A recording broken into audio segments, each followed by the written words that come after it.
ഒരു സിനിമയുടെ അടിത്തറ എന്ന് പറയുന്നത് അതിൻ്റെ കഥയും തിരക്കഥയാണ്. കാരണം കഥയും തിരക്കഥയും ഭദ്രമാണെങ്കിൽ സിനിമ ചെറിയ എന്തെങ്കിലും പാളിച്ചലുണ്ടെങ്കിൽ കൂടിയും സിനിമ നിലനിൽക്കും. കഥയിലും തിരക്കഥയിലും ഒരു ചെറിയ പാളിച്ച മതി എല്ലാം കൂടി, പിന്നെ അത് ബാക്കി നമ്മൾ അതിൻ്റെ മുകളിലേക്ക് എന്ത് കെട്ടിപ്പൊക്കിയാലും അതിന് നിലനിൽപ്പുണ്ടാവില്ല എന്ന് വിശ്വസിക്കുന്ന ഒരാളാണ് ഞാൻ. എന്ന് വിശ്വസിക്കുന്ന മാത്രമല്ല, ഇതാണ് ഞാൻ സിനിമയിൽ നിന്ന് പഠിച്ച ആദ്യത്തെ പാഠം. അപ്പോൾ ഒരു സിനിമയിൽ കഥയുടെ തിരക്കഥയുടെ പ്രാധാന്യം എത്രമാത്രം ഉണ്ടെന്ന് മനസ്സിലാക്കാവുന്നുള്ളൂ.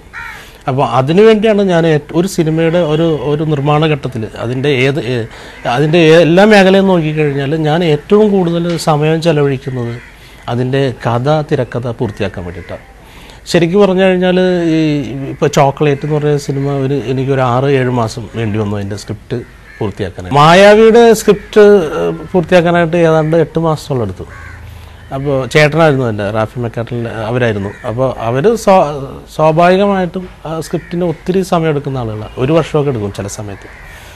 എന്തുകൊണ്ടാണെന്ന് വെച്ചാൽ ഇത്രയും സമയം എടുക്കുന്നത് എന്തുകൊണ്ടാണെന്ന് വെച്ചാൽ ഈ കഥയുടെ ഏതെങ്കിലും ഒരു ഘട്ടത്തിൽ കഥ അങ്ങോട്ട് ഒരു വന്ന് എവിടെയെങ്കിലുമൊക്കെ ഇടിച്ചു നിൽക്കും കഥ. നമ്മൾ അതിൻ്റെ തിരക്കഥ വർക്ക് ചെയ്ത് വരുന്ന സമയത്ത് അപ്പോൾ ഉടനെ തന്നെ അതിനൊരു സൊല്യൂഷൻ ഉണ്ടാക്കാൻ ശ്രമിക്കാതെ അപ്പോൾ ഞങ്ങൾ എന്താ ചെയ്യുക വെച്ചാൽ അപ്പോൾ അവിടെ വെച്ചിട്ട് ആ ചിന്ത അങ്ങ് നിർത്തിയിട്ട് 2-3 ആഴ്ചത്തേക്ക് ഇതങ്ങ് മറന്നു കളയുക എന്നുള്ളതാണ്.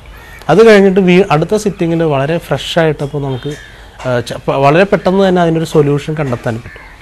അപ്പോൾ എനിക്ക് തോന്നുന്നത് ഒരു സിനിമയുടെ വിജയത്തിൻ്റെ പ്രധാന ഭാഗം അത് തന്നെയാണ്. കാരണം എന്താ വെച്ചാൽ നമുക്ക് വേണമെങ്കിൽ ഒരു ദിവസം കൊണ്ടോ അര ദിവസം കൊണ്ടോ അതിനൊരു സൊല്യൂഷൻ കണ്ടുപിടിക്കാൻ പറ്റും. പക്ഷെ അതിന് ഈ പറയുന്ന തിയേറ്ററിലുള്ള ആളുകൾ എൻജോയ് ചെയ്യുന്ന രീതിയിൽ രസകരമാകണമെങ്കിൽ നമ്മൾ അതിന് കുറച്ച് സ്ട്രെയിൻ എടുത്തേ പറ്റൂ. അതിന് സമയവും വളരെ അത്യാവശ്യമാണ്.